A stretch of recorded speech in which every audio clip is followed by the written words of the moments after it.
Yo guys, what's up? Tingnan po natin itong video mga sangkay na kumakalat ngayon.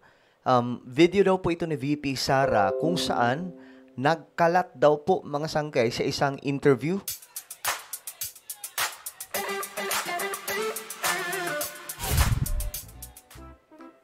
Yo guys, pampa-good vibes lamang po tayo ngayon mga sangkay kasi nga po may kumakalat na naman pong video no tungkol po dito sa ating butihing Vice Presidente.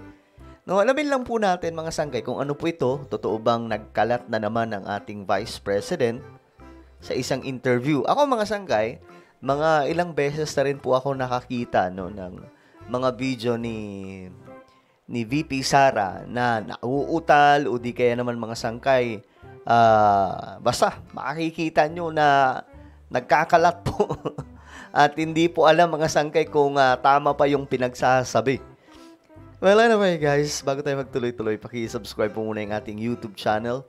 Tayo po ay 1.53 million subscribers na. Sa mga hindi pa po dyan, nakakapag-subscribe dito sa YouTube, makikita nyo po yung subscribe button sa baba ng video na to.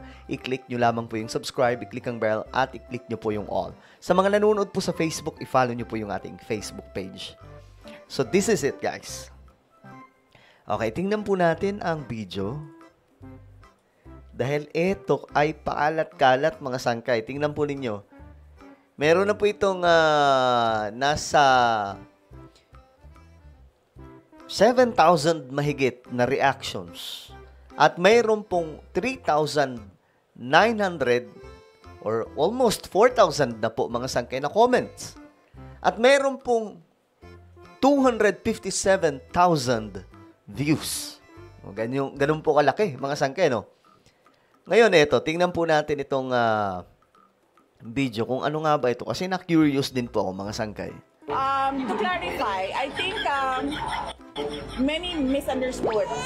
Many misunderstood. The word bloodbath. Okay. And many didn't want to understand. Refused to understand what it meant. Ano siya, no, mga sangkay? Ibang-iba si VP Sara sa maraming Bisaya. Kasi, yung mga Bisaya, magagaling po yan mag-English talaga eh. Mga sangkay. Maliban sa akin, diba? Pero, totoo yun, mga sangkay. Yung mga kababayan po nating Bisaya, talagang pa-Englishin mo yan. Talagang maano ka eh. Ma-speechless ka na lang eh. Parang ayaw mo na lang sumagot, mga sangkay. Magagaling po ang mga yan magsalita ng English. Pero dito si VP Sara, ewan ko, hindi ko nga alam mga sangkay paano nangyari na, di ba lawyer po siya? Hindi naman sa inaano natin, mga sangkay. Siyempre, ano malay natin kung talagang matalino talaga si VP Sara, nakapasa po siya, mga sangkay, para maging abogado. Pero, kumbaga, maraming beses na kasi ako naka-encounter the way siya magsalita, mga sangkay. No, na talagang kung siya ay magiging presidente at ganitong klase humarap ang isang presidente ng Republika ng Pilipinas, mahihiya ka po talaga. O, panoorin natin. We have always said that the impeachment is a political persecution. It is the administration going after me after I resigned from the cabinet. And if it's a persecution, it's some sort of crucifixion against diba? And so, when there's a crucifixion, there's blood. When there's a crucifixion, there's blood. Yan yung kanyang palusot, so, mga sangkay. Blood bath. Ito pala yung naging reaction niya, mga sangkay, dati. Diba nga po, hinahamon niya dati yung, sige, impeachment pala. Sige. Tapos nabanggit niya po yung bloodbath. Ngayon, mga sangkay, siguro naman, balitaan nyo na yung legal counsel ni VP Sara, mukhang gusto pong harangin, no, yung impeachment trial. Nag-file po sila, mga sangkay, ng something achuchu, no, para po mapahinto ito, matigil lamang at hindi po dumiretso, hindi po umusad. Which is, yun po ay questionable, mga sangkay, kasi nga po, siyempre, mapapatanong yung taong bayan, teka lang, bakit ayaw harapin? Ibig sabihin, mayroong talagang kasalanan. But anyway, balikan po natin ang video na to about sa bloodbath. Ulitin natin. I think many misunderstood. the word bloodbath. Okay, yan po ha, bloodbath. Iba ang meaning niya mga sangkay. Eto, basahin nyo na lang. Ang ibig sabihin ng bloodbath, an event or situation in which many people are, ayan po, nababasa nyo ba mga sangkay? Ayan o, in a violent manner. Kumbaga, ito mga sangkay, may mga pinatumba, may mga pinabagsak, may mga pumanaw, ganong klase mga sangkay yung bloodbath. Yung ano talaga, naliligo ka talaga mga sangkay sa, alam mo na, yung dugo. Ngayon, ang palusot ni VP Sara, hindi daw yun ang ibig sabihin ng bloodbath, mga sangkay.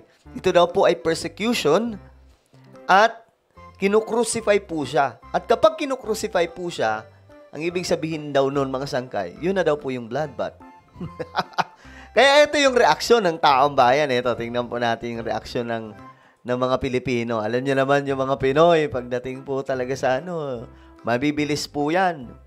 Sabi ng isa, bobo talaga. May sayad talaga, talking of nonsense. Hindi po ako nagsasalita niyan ha, sila po ang may sabi niyan. Wala akong naintindihan. Attorney without a case. Sabi dito, hindi na kailangan na yan mga salitang bloodbath o crucifixion. Direct to the point, lalo mo lang niloloko ang mga tao. Maganda kung hindi ka na lang magsalita at doon ka magsalita sa korte. Okay? Diyos mio Marimar, magkauri nga kayo ni Robin Hood. Naku, sigurado ka bang mag-president ka? Yan po talaga, yung isa sa tanong ko. Sure ba si VP Sara na magpe-presidente? Kasi ako guys nag-observe po talaga ako. Kasi ako, pagdating po sa mga tumatakbong, kung may mga tatakbo man kung sino man ang tatakbo, sa 2028, nag-observe ako kung sino po talaga yung matalino. Kung sino yung matalino na sa tingin ko kayang mag-lead sa ating bansa at kayang mag-handle sa situation, dun po ako boboto, mga sangkay. Hindi naman po ako yung tipong panatiko na porket gusto ng ganito, yun na rin po yung gugustuhin ko. Hindi po. May sarili po akong mundo. May sarili po akong lakad. Kung ano man ang nilalakaran ko, kung ano man ang tinatayuan ko ngayon, ito po ay dahil yun ang paniniwala ko. Okay? OMG, yan ba magiging president ninyo, Didilis? Sa Senado ka na lang magpaliwanag, wag lagi sa SOCMED na puro pambubudol ang ginagawa mo. Mostly na pinagsasabi mo walang sense. Ayan na. The more you talk, the more lumalabas ang kabobohan. Ay, basta di pa ako nagsasalita niyan. Ang nagsasalita dito yung taong bayan, mga sangkay.